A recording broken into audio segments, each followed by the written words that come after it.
بسم اللہ الرحمن الرحیم۔ شروع کرتے ہیں اللہ کے نام سے جو نہایت مہربان اور رحم کرنے والا ہے۔ السلام علیکم دوستو، روشنی کے سفر میں ایک بار پھر سے آپ کو خوش آمدید کہتے ہیں۔ تو شروع کرتے ہیں آج کے روشنی کا سفر۔ کیا آپ نے اس شخص کی کہانی سنی ہے جس کی آواز سنتے ہی پہاڑ اور پرندے تسبیح کرنے لگتے تھے؟ کیا آپ جانتے ہیں کس نبی کے ہاتھ میں لوہا موم کی طرح نرم ہو جاتا تھا؟ وہ کون تھا جسے اللہ نے بادشاہت بھی دی اور نبوت بھی؟ کیا آپ نے کبھی سنا ہے ایک ایسی جنگ کے بارے میں جہاں ایک نوجوان لڑکے نے ایک عظیم ظالم کو شکست دی؟ کس نبی کی تلاوت ایسی تھی کہ دل کانپ جاتے تھے اور فضاؤں میں سکون چھا جاتا تھا؟ وہ کون سا نبی ہے جسے اللہ نے زبور عطا کی اور جس کے فیصلے آج بھی عدل کی مثال ہیں؟ کیا آپ جانتے ہیں وہ نبی کون تھا جس نے اپنی توبہ سے پوری امت کو سکھایا کہ اللہ کے سامنے عاجزی کیا ہوتی ہے؟ کون تھا وہ بادشاہ نبی جو سب سے زیادہ عبادت گزار، روزے رکھنے والا اور اللہ سے ڈرنے والا تھا؟ وہ کون تھا جس کی زندگی آزمائشوں اور کامیابیوں کا حیرت انگیز امتزاج ہے؟ کیا آپ جانتے ہیں اس نبی کی کہانی میں ایسے سبق ہیں جو ہماری زندگی بدل سکتے ہیں؟ ناظرین کرام، ہم نے انبیاء کرام کی کہانیوں کو قرآن و حدیث کی روشنی میں بیان کرنے کا ایک مشکل راستہ اختیار کیا ہے۔ ہم انسان ہیں، ہماری معلومات محدود ہیں، ہم سے غلطی یا کوتاہی ہو سکتی ہے۔ اگر آپ کو کسی جگہ کوئی بات غلط لگے یا کوئی کمی محسوس ہو تو براہ کرم ہمیں اصلاح دیں۔ ہم اللہ سے معافی کے طلبگار ہیں اور دعا کرتے ہیں کہ اللہ ہمیں حق بات بیان کرنے کی توفیق عطا فرمائے۔ حضرت داؤد علیہ السلام اللہ کے برگزیدہ نبی اور بنی اسرائیل کے عظیم بادشاہ تھے۔ اللہ تعالیٰ نے انہیں نہ صرف نبوت دی بلکہ بادشاہت بھی عطا فرمائی۔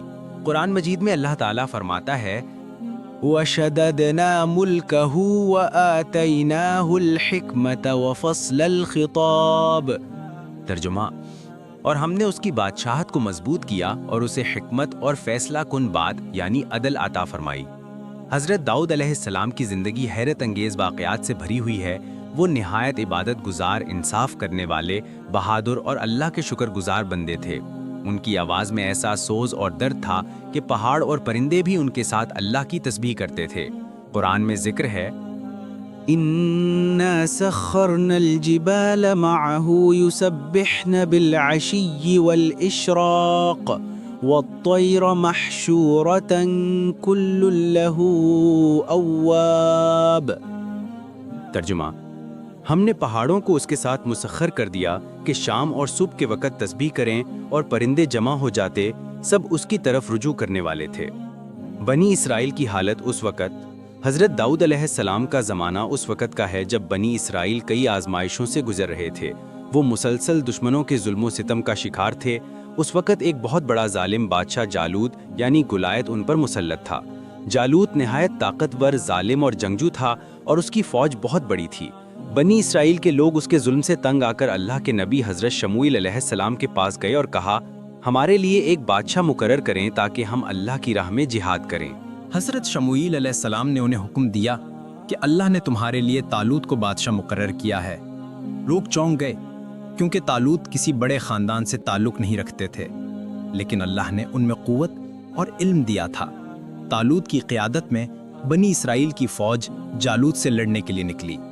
اس وقت حضرت داؤد علیہ السلام ایک کم عمر نوجوان تھے۔ وہ فوج کے ساتھ نہیں آئے تھے بلکہ اپنے بھائیوں کے لیے کھانا لے کر جنگ کے میدان میں آئے تھے، لیکن اللہ نے ان کے مقدر میں وہ عظیم لمحہ لکھ دیا تھا جو تاریخ بدلنے والا تھا۔ جب جالوت نے مقابلے کے لیے للکارا تو بنی اسرائیل کی فوج میں کوئی بھی اس کے سامنے آنے کی ہمت نہ کر سکا۔ وہ ایک دو ہیکل انسان تھا، اس کا جسم لوہے کے ہتھیاروں سے ڈھکا ہوا تھا، ہر کوئی اس کے سامنے کانپ رہا تھا۔ حضرت داؤد علیہ السلام نے یہ منظر دیکھا تو ان کا ایمان اور غیرت جوش میں آ گئی۔ انہوں نے طالوت سے کہا، مجھے اس کافر کے مقابلے پر بھیج دو۔ طالوت نے حیران ہو کر کہا، تم ابھی بچے ہو اور وہ ایک ماہر جنگجو ہے۔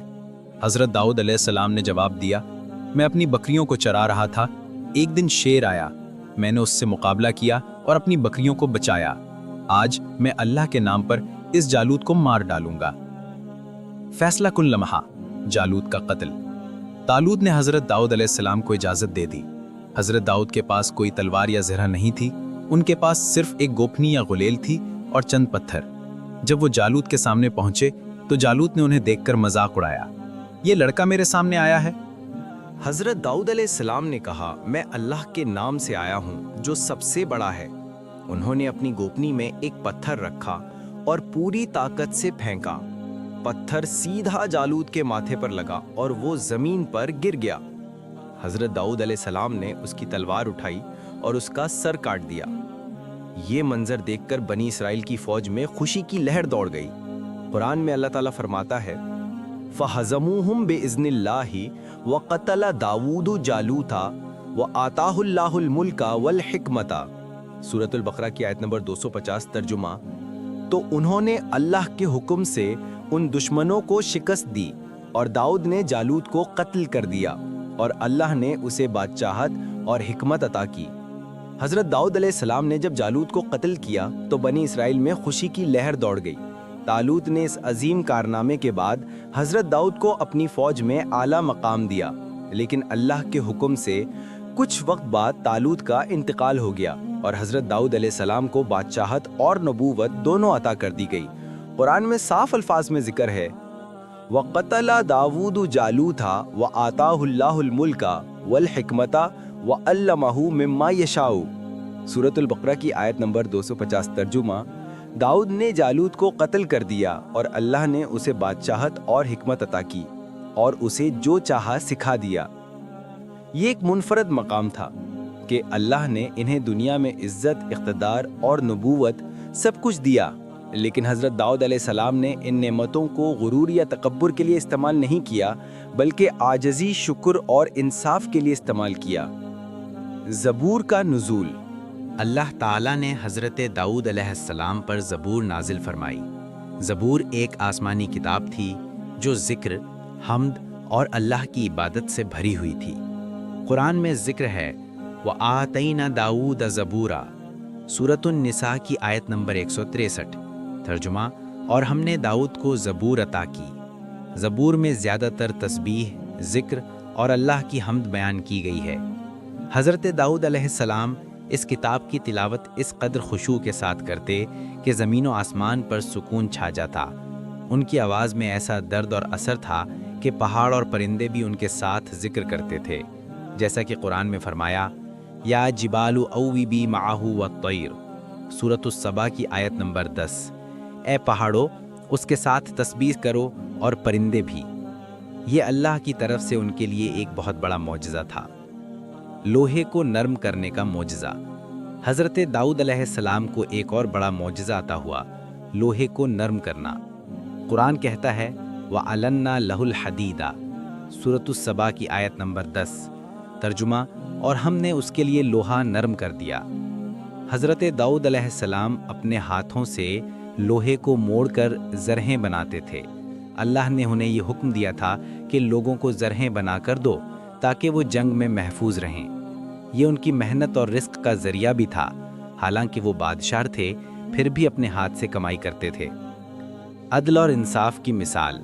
حضرت داؤد علیہ السلام کو اللہ نے حکمت اور فیصلہ کرنے کی قوت عطا کی تھی۔ قرآن میں فرمایا، وَآتَيْنَاهُ الْحِكْمَةَ وَفَصْلَ الْخِطَابِ، سورۃ الصاد کی آیت نمبر 20 ترجمہ، اور ہم نے اسے حکمت اور فیصلہ کن بات عطا کی۔ ان کے فیصلے ایسے تھے کہ لوگ حیران رہ جاتے۔ ان کی عدالت میں کوئی طاقتور یا کمزور فرق نہیں رکھتا تھا، ہر کوئی انصاف پاتا تھا۔ آزمائش اور توبہ، دو آدمیوں کا واقعہ۔ قرآن میں ایک واقعہ بیان کیا گیا ہے جس میں دو آدمی حضرت داؤد علیہ السلام کے پاس آئے۔ یہ واقعہ ان کی آزمائش تھی۔ سورۃ صاد میں ذکر ہے کہ یہ دونوں دیوار پھلانگ کر ان کے محراب میں آ گئے جب وہ عبادت میں مشغول تھے۔ انہوں نے کہا، ہم دونوں میں جھگڑا ہے، ایک کہتا ہے کہ یہ میرا بھائی ہے، اس کے پاس 99 دمبیاں ہیں اور میرے پاس صرف ایک، یہ کہتا ہے کہ اپنی ایک دمبی بھی مجھے دے دو اور مجھ پر غالب آیا۔ حضرت داؤد علیہ السلام نے کہا، اس نے یقیناً تم پر ظلم کیا ہے کہ تمہاری دمبی اپنی دمبیوں میں شامل کرنے کو کہتا ہے۔ یہ فیصلہ سنانے کے بعد حضرت داؤد کو احساس ہوا کہ یہ ایک آزمائش تھی۔ وہ فوراً سجدے میں گر گئے اور اللہ سے معافی مانگی۔ قرآن کہتا ہے، فَاسْتَغْفَرَ رَبَّهُ وَخَرَّ رَاكِعًا وَأَنَابَ، سورۃ صاد کی آیت نمبر 24 ترجمہ، بس داؤد نے اپنے رب سے معافی مانگی اور رکوع میں گر پڑے اور اللہ کی طرف رجوع کیا۔ اللہ نے ان کی توبہ قبول کی اور فرمایا فغفرنا لہو ذالک وان لہو اننا لزلفا وحسن مآبا۔ سورۃ صاد کی آیت نمبر 25۔ ترجمہ: ہم نے اس کو معاف کر دیا اور بے شک اس کے لیے ہمارے پاس قرب اور اچھا انجام ہے۔ یہ واقعہ بتاتا ہے کہ اللہ کے نبی بھی اگر کوئی معمولی غلطی کریں تو فوراً اللہ کی طرف رجوع کرتے ہیں، اور یہی عاجزی ہمیں بھی سکھائی گئی ہے۔ حضرت داؤد علیہ السلام کی عبادت اور روزے۔ حضرت داؤد علیہ السلام کے بارے میں نبی کریم صلی اللہ علیہ وسلم نے فرمایا، سب سے زیادہ اللہ کو محبوب روزہ داؤد علیہ السلام کا ہے۔ وہ ایک دن روزہ رکھتے اور ایک دن افطار کرتے تھے، اور سب سے افضل نماز داؤد علیہ السلام کی ہے۔ وہ آدھی رات عبادت کرتے، ایک تہائی سو جاتے اور پھر آخری تہائی میں قیام کرتے۔ یہ بتاتا ہے کہ اللہ نے انہیں عزت، بادشاہت اور نعمتیں عطا کیں، لیکن وہ عبادت گزار، متقی اور عاجز رہے۔ حضرت داؤد علیہ السلام کی وفات کے بارے میں مفسرین بیان کرتے ہیں کہ جب ان کی روح قبض کی گئی تو پورا بنی اسرائیل غم میں ڈوب گیا۔ وہ ایک ایسے نبی اور بادشاہ تھے جنہوں نے امت کے لیے عدل، علم، حکمت اور عبادت کی روشن مثال قائم کی۔ ناظرین، کہانی یہاں ختم نہیں ہوتی۔ حضرت داؤد علیہ السلام کے بعد آنے والے نبی کون تھے؟ وہ تھے حضرت سلیمان علیہ السلام، ایک ایسے نبی جنہیں اللہ نے نہ صرف حکمت اور علم دیا بلکہ جنات، ہواؤں اور پرندوں پر بھی اختیار دیا۔ کیا آپ جانتے ہیں کس نبی کے پاس ایسی عظیم سلطنت تھی جس جیسی کسی کو نہ ملی؟ کس نبی کے پاس جنات کام کرتے تھے؟ کس کے پاس ہوا تابع تھی؟ اور کون ایسا نبی تھا جو چونٹیوں کی بات سمجھتا تھا؟ یہ سب جاننے کے لیے اگلا ایپیسوڈ دیکھنا نہ بھولیں، حضرت سلیمان علیہ السلام کی حیرت انگیز کہانی۔ یہ ویڈیو کیسی لگی؟ حضرت داؤد علیہ السلام کی زندگی کا کون سا پہلو آپ کو سب سے زیادہ متاثر کن لگا؟ آپ کے خیال میں حضرت سلیمان علیہ السلام کو جو طاقتیں ملیں ان میں سب سے بڑی نعمت کون سی تھی؟ کامنٹ میں ضرور بتائیں۔ ویڈیو کو لائک کریں، چینل کو سبسکرائب کریں اور بیل آئیکن دبائیں تاکہ اگلا ایپیسوڈ آپ تک سب سے پہلے پہنچے۔ اللہ تعالیٰ سے دعا ہے کہ وہ ہمیں ہدایت دے اور ہمیں اپنے دین کو پھیلانے کا ذریعہ بنائے، آمین۔ جلد ملتے ہیں ایک نئے روشنی کے سفر کے ساتھ۔ اپنا خیال رکھیے گا۔ اللہ حافظ۔